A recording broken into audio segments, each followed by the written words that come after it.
Good morning. Welcome to Reading the Science of Mind in 1 year.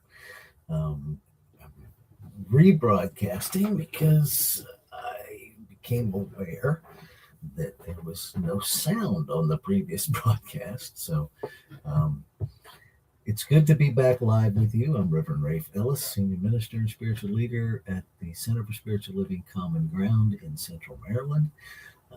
It's been about a month since I was had the capacity to do the live interaction with you. So here I am again and hoping that this continues. Had some glitches this morning with the technology after relocating my office, and we just roll with it because that's kind of how I show up in life, is just to roll with things. So let's go ahead and do our reading for today. And we do have the technology that I think it will allow you to actually see it better than what we were doing before. It's what I've been doing while I was on a break from the live feed. So here we go. Reading for March 3rd, Science of Mind, A Philosophy of Faith, A Way of Life by Ernest Holmes. Reading from page 139, paragraph 4, through page 140, paragraph 2, using inclusive language. Activity of the One Mind. We are living in an intelligent universe which responds to our mental states. To the extent that we learn to control these mental states, we shall automatically control our environment. This is why we are studying the power of thought as we approach the subject of spiritual mind healing. This is what is meant by the practical application of this science to the problems of everyday life living. The result of the mental work is what is meant by demonstration. In the great universal mind, we are a center of intelligence, and every time we think, we set mind in action. Because of the oneness of mind, it cannot know anything outside itself, and therefore cannot contradict any thought given it, but must reflect whatever is cast into it. We are immersed in an infinite creative medium, which because of its nature must create after the pattern of our thought gives it. Jesus understood this and in a few simple words laid down the law of life. Quote, "It is done unto you as you believe." End quote. No more simple and yet no more profound statement could be made.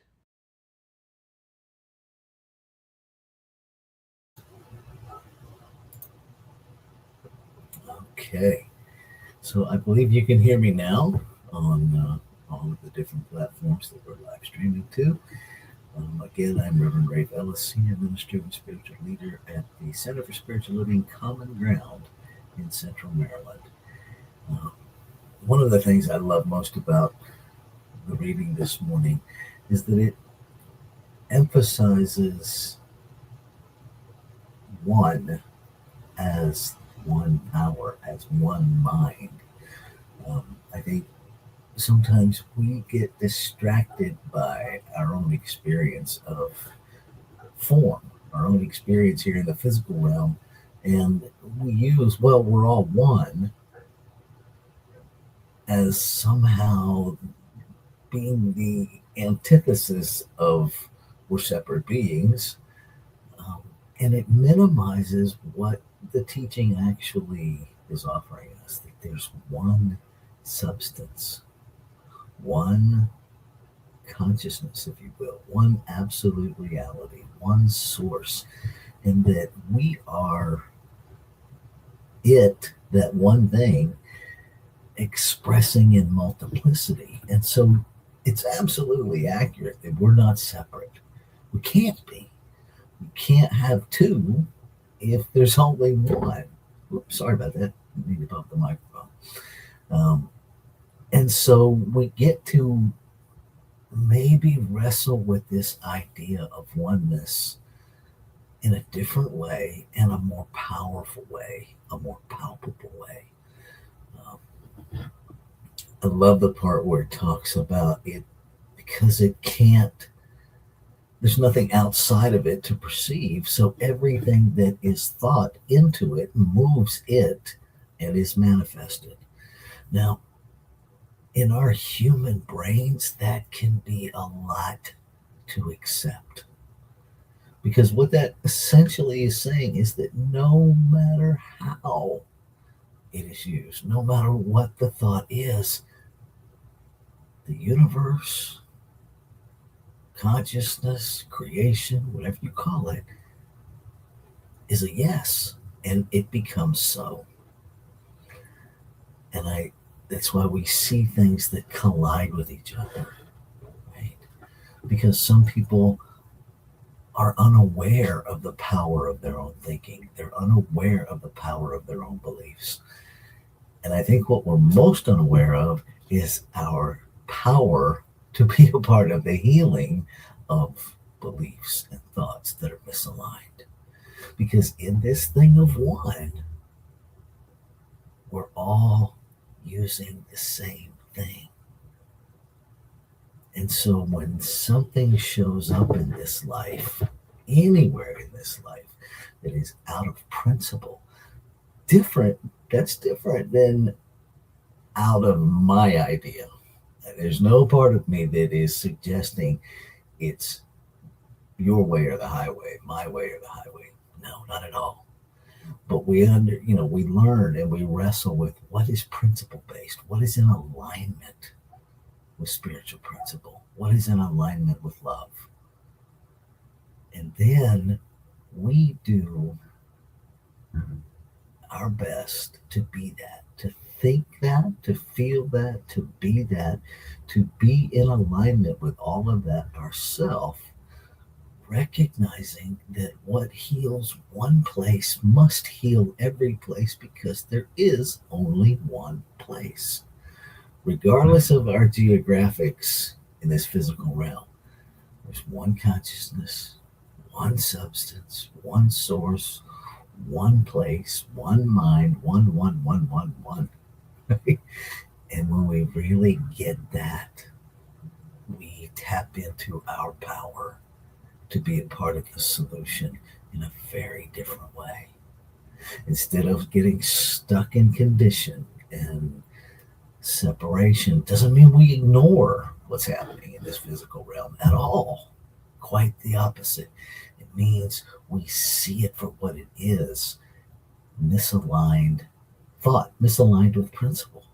And then we get about the business of treating for the healing of that in ourselves and in every use of mind. Get away from the people. Quit trying to change people and stand on your authority, your agency to heal thought. And that, beloveds, is how we're going to do this. So let's go into a brief time here of meditation and contemplation about that. And then I will bring us out of that with a spiritual mind treatment, and I will just close the live stream after that.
So in this moment,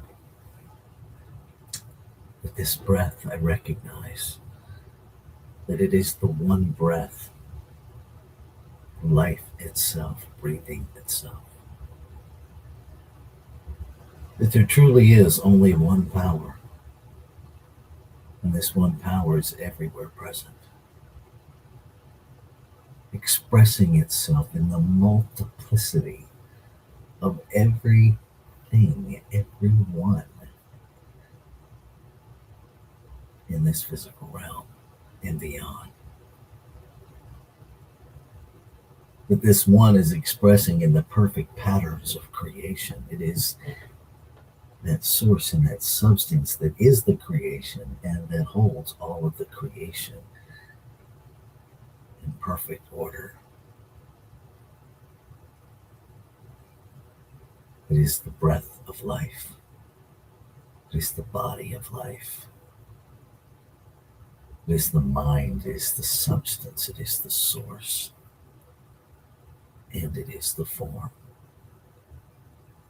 And so I know that I must be an animation of it. A one of a kind, never to be repeated. Desire of this mind, this source, this substance, creation, to experience itself as the life of Rafe. And what is true of me must be true of every individualized expression of it, every animation of it.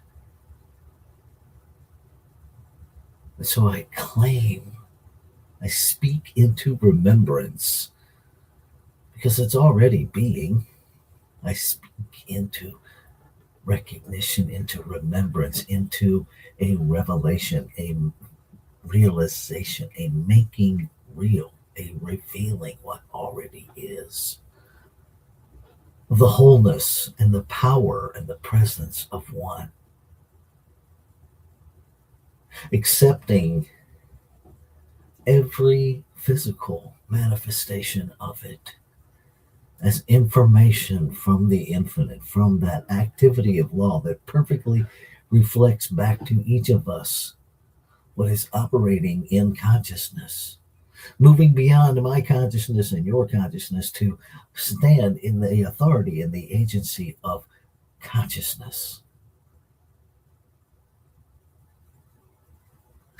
I'm grateful for that activity of law that reflects back everything that is unlike the truth of one, unlike the harmonious operation of one, unlike love,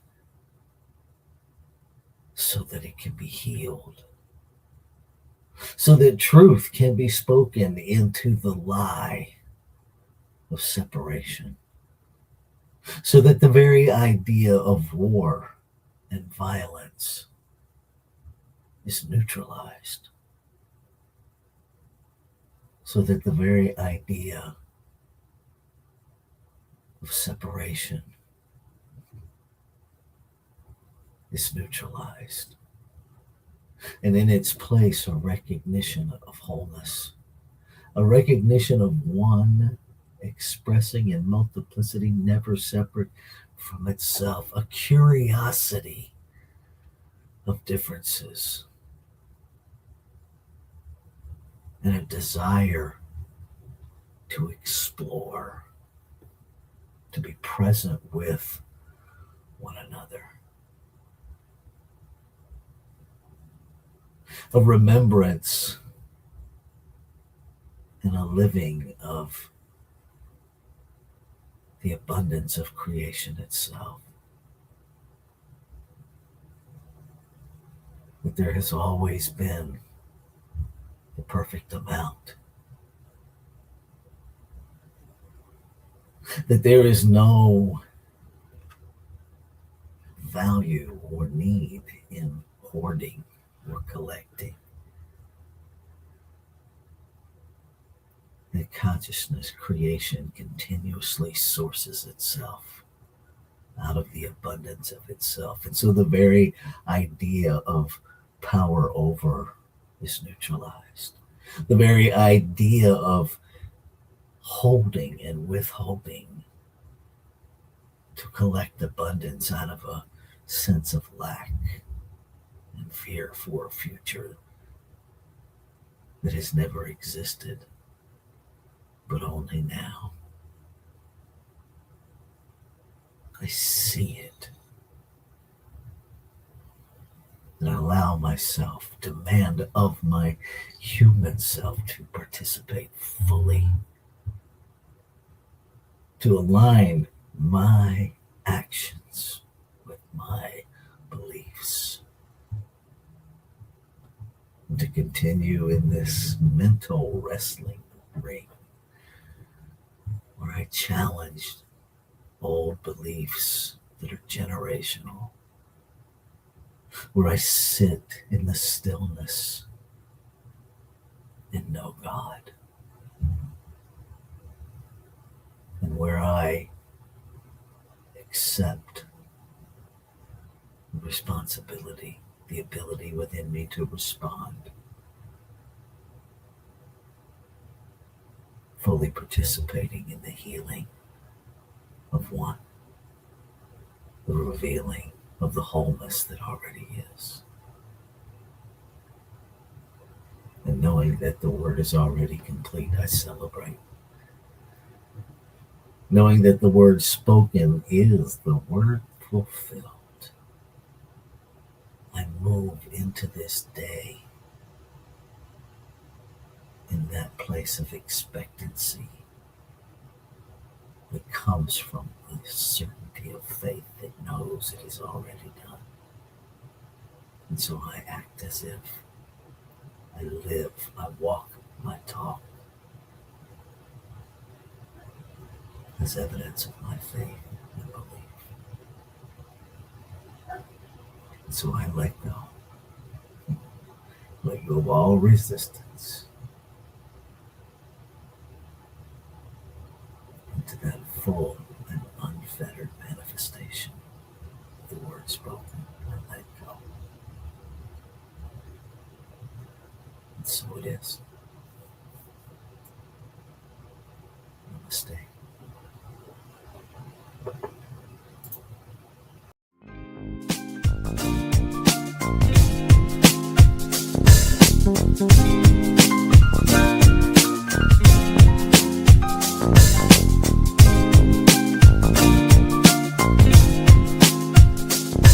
Thank you.